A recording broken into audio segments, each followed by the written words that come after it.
Hello, welcome to HITC Sport. Alright, celebrations are part of the game. Some of them are not and should be burned to the ground. What's wrong with a classic one arm in the air salute? The Alan Shearer kind, not Paolo Di Canio. Some modern day celebrations though, Christ. Watching them, I'm not gonna lie, it feels like being punched in the damn kidneys. Let's take a look at every Premier League club in the worst celebration they've served up this season. Arsenal, Alexander Lacazette versus Newcastle. With weird Arsenal celebrations, you'd expect Pierre-Emerick Aubameyang to make an appearance in this list. There's a fellow who celebrated goals in the past by pulling out a Black Panther mask. This is a grown man. If a 30-year-old adult man brought a nerdy Halloween costume into the office only to pull it out and slap it on his head once he successfully completed a client's tax return, he'd probably be told to leave work at lunch. And let's be honest, you'd probably ring the police. But if we're just talking this season, let's go for the 95th minute in Arsenal's 4-0 home win over Newcastle, where Alexander Lacazette scores the fourth and final goal before half the team celebrate like they just won the goddamn World Cup. Sure, I get it, Lacazette was ending a 10-game goal drought, but lads, he's a 50 million bastard player. This is his job. Netting 7 goals by January when your club was stuck halfway down the league. I don't think finally breaking your duck is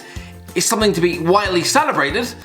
You should be embarrassed. Aston Villa, El Mohammadi versus Liverpool. Imagine celebrating a goal against a bunch of teenagers like you're the second coming of Christ. Arms aloft, look at me. A photo to stick on the fridge when I get home. Look, I get it, alright? Putting Aston Villa 2-0 up in a League Cup quarter-final against Liverpool. Great, but did Ahmed El Mohammadi forget just who he was playing against? They were a bunch of minors. It wasn't even Liverpool's reserves, it was the youth team with an average age of 19. Half of them wouldn't even have been served a pint in the stadium. Jurgen Klopp hadn't bothered his arse to turn up. And to make it worse, El Mohammadi didn't even score. He just provided the cross for a bastard own goal, scored by Morgan Boys. You're literally celebrating the own goal of an 18-year-old kid making his first team debut. El Mohammadi is a 32-year-old man playing against a bunch of lads born in 2003. Fair enough, he might not have checked the team sheet, but did you not think it was weird that you wouldn't have recognized any of the opposition? For Christ's sake, the away changing room probably stank of puberty, acne cream, and 12 bottles of Lynx Africa. This is like Mike Tyson going down the local pub, chinning a 12-year-old paraplegic, and then celebrating with a goddamn knee slide. Bournemouth Josh King versus Man United. Here's a photo of Josh King celebrating a 45th minute winner against Man United, his former club. Have you no respect for the European giants who gave you your first break in football? Without this club, without their fan base, you'd still be stacking shelves in Norwegian Asda. No wonder they overlooked you for Odin and Gallo after this. Just kidding, alright?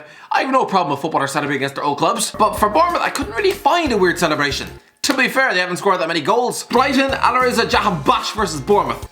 Should I really pick on a guy who just broke down crying after scoring his first goal in 18 months? Listen, I get it, right? It's your first game in a year and a half after signing for the club. Your first game for Brighton. And you've just put your side 1-0 up against Bournemouth in a relegation 6-pointer after just 3 minutes. But come on, Alireza Jahanbakhsh, is it really worth crying over? You're literally a multi-millionaire being paid thousands of pounds a week to do this. I'm not saying rich men shouldn't be allowed to cry. Donald Trump should probably cry every time he sees his own reflection. But crying for scoring a goal, like, I get it if you're 12 years old and working in a Chinese sweatshop. Then I'd probably get it if you cried due to emotional pain or stabbing your hand with a nail gun, but for this? Burnley, Ashley Barnes versus Arsenal. Okay, I'm sorry, what in a hippo's left nipple is this? Seriously, Ashley Barnes has done this 3 times this season. Here he is wheeling off against Arsenal looking like something out of Stranger Things. Just what? You're 29 years of age. Can't you just celebrate like a normal human being? Christ, lad, only in front of the cameras, huh? Try this on a Sunday league pitch at 10:30 in the morning. You'd have your leg snapped by a hungover plumber the next time you touch the ball. Chelsea, Mason Mount versus Everton. Listen, Mason Mount has had a strong debut season, but Christ above, there's been times where he's bordered into insufferable punchable face, i.e. Jesse Lingard territory. Look, you've smashed home the opening goal against Everton. Great, but celebrating like this, pulling out the Frankenstein, apparently the celebration was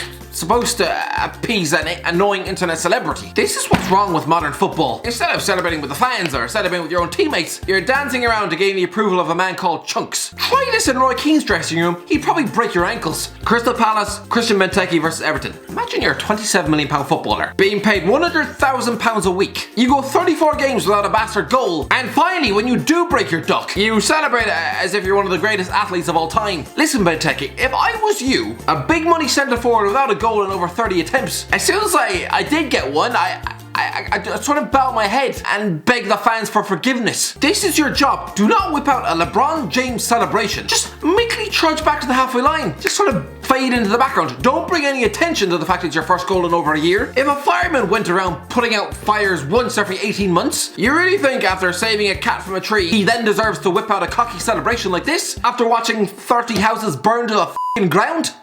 No. Everton, Richarlison versus Lincoln. We get it. Richarlison is a decent player and sure, probably wants to catch the attention of the big boys. But Lionel Messi did this shirt-holding celebration after scoring the winner in El Clasico. Richarlison did this after scoring the 4th goal against Lincoln. And what's more, he's holding up the shirt backwards. Look, I get trying to emulate your favourite players, but honestly, it's a League Cup game against League One footballers. Is this really the right place for it? Leicester, HITC versus Newcastle. Well, I could go with when Jamie Vardy mocked the Crystal Palace Eagle, but as we all know, that was just laddish banter. So instead set forward HITC Perez. Look, I don't hate Perez. I met him on a plane once, he looked very sweaty. But this didn't make sense. Look, I get that this celebration started off as a protest in response to the fat Geordies who slagged him off. But now, he does this every time he scores a goddamn goal. It doesn't make sense. It's evolved to the point where upon return to Tyneside in January, for Leicester, he inevitably scored, and then still celebrated by sticking his finger in his ears. Perez, you already made your point long ago. The fans realised the error of their ways and actually began to appreciate you. So why are you still doing this celebration? It's just gonna make them hate you again. Liverpool, Alex Oxlade-Chamberlain versus Arsenal. If we're talking iconic celebrations, then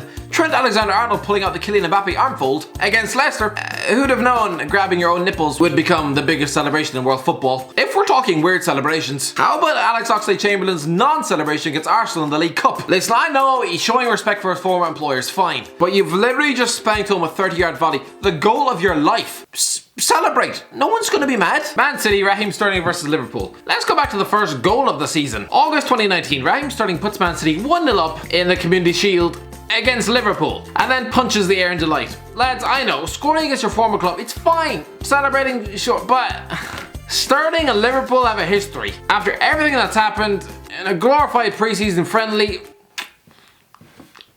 I don't know. Man United, Jesse Lingard versus Tranmere. You know what? This season for Man United, there's actually been some nice, heartfelt, touching celebrations for sadly deceased relatives. Very nice. There's also been that nauseating J-Ling's trademark celebration whipped out against Tranmere. You go over a year without a single goal or an assist. And when you do finally break your duck on a pudding pitch against lower league opposition, you show off a trademark celebration, and not a very good one. Oh, how very clever. Look at the letters he's created with his hands. Either he's spelling his initials, or it's a dyslexic person's attempts at JLS. Please, Jesse, you're nearly 30 years of age.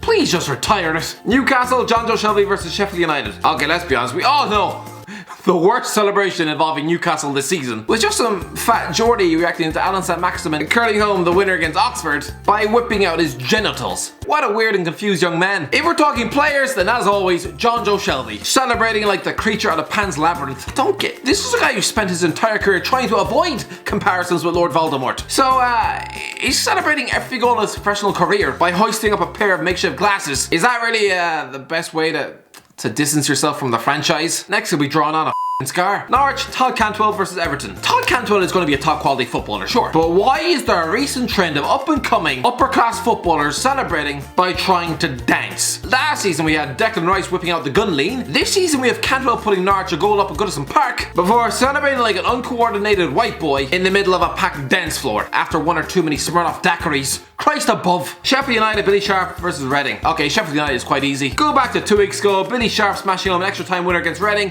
to push Sheffield United in the FA Cup quarter-finals. Great goal by celebrating like flapping like a bird, recreating that god-awful FIFA celebration. I mean, you're a grown man, Billy. Southampton, Jack Stevens versus Leicester. Yep, their second appearance of HITC Perez's stinger-ficking celebration. Listen, Southampton recovering from that 9-0 defeat to Leicester was great. To get revenge and beat them on their own turf, incredible. But Jack Stevens mocking Perez by not only recreating his celebration, but also gurning like the town smackhead. No, Stevens, I'm sorry, but you form part of a defence which conceded 9 on your own patch. Don't draw attention to it. Stop reminding people of it. Tottenham, Dele Alli versus Burnley. And a celebration which spawned this entire video. Look, Dele Alli is another young Englishman synonymous with weird-ass celebrations. So let's go back to their last game, a 1-1 draw at Burnley. Ali, you're having a hopeless season at Spurs. 8 goals is not a good return for a Champions League finalist. So by celebrating a penalty against Burnley, an unchallenged spot kick from 8 bastard yards, by forming an A for Ali with your fingers, you'd swear you just banged in a 30-yard winner. It's a goddamn penalty. Watford, Troy Deeney versus Aston Villa. According to Ezri Konsa, he owed his last minute winner for Aston Villa against Watford to Troy Deeney. Because the stocky Birmingham fan celebrated another goal against Villa by winding up the home support, cupping his hands to his ears in front of the whole end, apparently this actually spurred on the opposition to win. When Troy scored, you could see from his celebrations how much he enjoyed it. It made us a bit angry and the fans as well, so we know we have to come out in the second half and do more. Things like that always fire you up when you see someone celebrating like that in front of your own fans. Oh, Troy, if Watford do go down this season, he'll probably wish he hadn't done this. West Ham, Sebastian Haller versus Bournemouth. Surprisingly, Mikel Antonio, the king of weird celebrations, doesn't feature here. Instead, here's a celebration that actually got West Ham fans worried. Club record signing Sebastian Haller hooked home a stunning volley against Bournemouth in David Moyes' first game in charge. And then, there's nothing. Literally nothing. He didn't even look happy. Wolves, Pedro Neto versus Liverpool. Here's the first goal on the list that never was. Pedro Neto smashes one home against Liverpool before he loses the goddamn plot. It was like The Exorcist crossed with a side dose of horse epilepsy, and he still ended up getting ruled out by VAR. Poor lad. Anyway, that's the end of it, guys. Let me know in the comment section what you think. Wash your hands. And as always, I'll talk to you in a while.